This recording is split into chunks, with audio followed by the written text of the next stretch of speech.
Magandang araw! Nakaraos na naman nga ngayong araw. Akala mo naman ito ang hirap na hirap. Oo, hirap na hirap magbitbit ng uwi. Ay, dini ngayon ay tagprotas na naman. Medyo marami nga akong naiuwi ngayon. Ay, gusto nyo gang makita? Ay, antay ka lamang at ako magtatapon ng basura. Aray, gaya ko nang itatapon nung makaparanghalian. Ay, ben nga, baga rin nakalimutan ko. Ngayon kasi, ang isip ko ay talagang okupado. Ay, aray, isa pa din sa hindi ko ikinakatulog. Ako kasi, may pinagkagastusan ngayon. Aray naman, isadya ko ng pangarap noon pa. Aray, karamihang ginagamit ng mga nagbablog. Oo, pangarap ko to noon pa. Gawa ng dati pa akong minsan sumubok ng pagbablog. Kaso, ang pagbili na rin, hindi ko maituloy-tuloy. Gawa ng maliban sa may lasa ang presyo. Eh, wala naman nanonood sa aking upload. Ay, meron naman. Kung hindi pa usapay ng mga kamag-anak.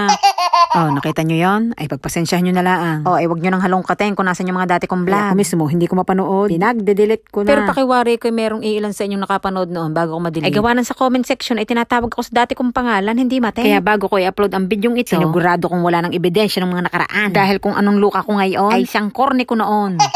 Oh, ay ari ang mga nabitbit ko. May centuries, persimmon, apple, kiwi. Siyempre, nag-uwi na rin ako ng talong bago pa matapos ang season nito. Oh, antay at ipeplex ko nga ang bulok na ret. Baka nanonood na naman ang aking amo. Ay, baka sabihin ay mga goods ang inuwi ko. Ko, ilasahin ko yung guilty. Pero minsan, nakakapag-uwi nga ako ng mga goods. Umami na nga. Hindi. Minsan kasi, nagbibigay ng sample ang mga supplier. Yung gayon ay hindi pambenta. O, di kami magbabalot ang mga beneficiary. Oh, ay ligayang tunay. Oo nga, ngayon ako makakapaghugas ng aking mga pinagkainan. Kasama na dyan ang almusal, tanghalian, pinaglutuan. Speaking of pinaglutuan, Kanina, habang ako nagluluto ng almusal, ay itong aking stove ay nagwawarning na yung ilaw. ay dito ka nakakita ng stove na digas at di battery pa. Aray ang tinutukoy ko. Ay hindi ko sure, ari yata yung nagpaparikit sa kanya. Pero aring battery ari, pang matagalan na. Taon na yata nga, abutin na rin bago maubos. Ay ang kagandahan ng luto ang are, ay meron ng ihawan. O diga, may pagplex, ay hugasin naman.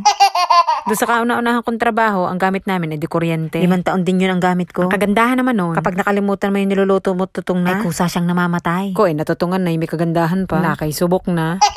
Dito naman sa ngayon kong gamit, nag-iingay siya kapag sa tingin niya ay sobrang init na. Nga pala, sa pangalawa kong naging trabaho, ito rin yung gamit ko. Ay ngalingali ko nang bumili ng dekuryente. Ay dahil siguro sa kalumaan, ay hindi pa ako tuong tapos sa pagpiprito, ay nag-iingay Ay na. ang kasunod doon, mamamatay na lang siya ng kusa. Ay pag ako hindi nagmamadali, mag-aantay lang ako ng konting oras bago ko ulit bubuksan. Ay pagka ako namin nagmamadali, ay bubungangaan ko muna ng kaunti. Tapos mangangatok ako sa kapitbahay, bitbit yung aking kawali. Ay doon ko ngayon itutuloy ang aking pagbubunganga, ay pagpiprito. Ay hindi naman ako makapagreklamo at yun ay libre. Ay doon naman sa dati kong trabaho ay halos idulot na. Nung ako mag-apply doon ay ako'y tinapat na. Mababa daw ang kanilang pasahod. Gawa ng ang lokasyon ng kanilang kumpanya. Ay mababa ang rate. Ang pasahod kasi dito sa Japan ay nakadepende. Kung saan prefecture ka naroon. Parang sa atin lang din dyan sa Pinas. May Manila rate at provincial rate. Ay nung ako'y nag-a-apply, eh, hindi na ako nagpaka-choosy pa. Ay ang pinaka-goal ko noon ay ang manatiling nasa Japan. Gawa nung tapos na yung 5 taong trainee visa ko. Oo, binigyan ako ng special visa. Aba, ay grab agad. Nung ginrab ko yung trabaho, tinanggap ko na sa sarili ko na konti lang ang maitatabi ko. O linawin ko lang ulit ha. Ang tinutukoy ko ay sa pangalawa kong trabaho. Kasi sa kasalukuyan, andito na ako sa pangatlo kong trabaho. Sabi ko okay lang. Kasi ang importante, nasa Japan ako at nakakapagpadala ako sa inay. Pero ang hindi ko ine-expect, maliban sa inilibre nila ang bahay, tubig at kuryente, marami pa silang mga pabigay na hindi mo inaasahan. Kagaya ng kompleto na yung gamit mo sa loob, hanggang sa pinakamaliit na detalye na po pwede mong kailanganin isagot nila. Halimbawa, ang ilaw mo inapunde. Pwede kang humingi sa opisina, battery, may palibreng cellphone, para may contact sila in case of emergency. At may pantawag ka rin kapag tinatamad kang pumasok.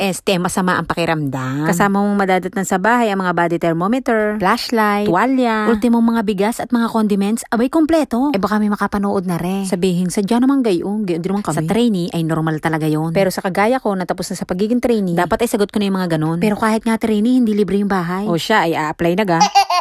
Last week nga pala ay nag-hiring sila sa Pinas. Arix World Manpower nga pala ang agency nila. Check nyo na lang sa FB page nila kung kayo interesado. Ay ako hindi bayad yan ha. Ay baka sakali lang ang makatulong. Yung agency naman ng pamangkin ko nakararating lang dito sa Japan bilang karpintero. PAMSI naman yun. Phil Assist Life Manpower Corporation. Pero yung naging agency ko nung ako'y trainee, Prudential Employment Agency naman. matatagpuan sa Las Piñas. Alam ko kasing maraming interesadong makapag-Japan. Pero hirap makahanap ng legit na agency. Pagka sinwerteng natanggap kayo sa Arix Agency, may posibilidad na mapunta kayo doon sa dati kong trabaho. Kung dito ay nakakapag-uwi ako ng prutas, gulay at isda. Doon ay nakakapag-uwi ako ng gatas, bigas, iba't ibang klase ng cheese. At nakakapag-uwi rin ako ng product na running namin sa araw na iyon. May siomai, onigiri, gratan, American dog, mga ganong klase ba? At take note, may pa 6,000 cash pa yon. Pagka December. Teka lamang, hindi ko pala nababanggit kung anong trabaho ko doon. Food processing ang kategory ko noon. Pero so far naman, lahat ng agency ang aking nabanggit, may mga napatunayan ng napaalis. Walang hiningin placement fee at libre ang pag-aaral ng Japanese language. Isa dami ko nung naidaldal, wala pa rin yung deliver na inaantay ko.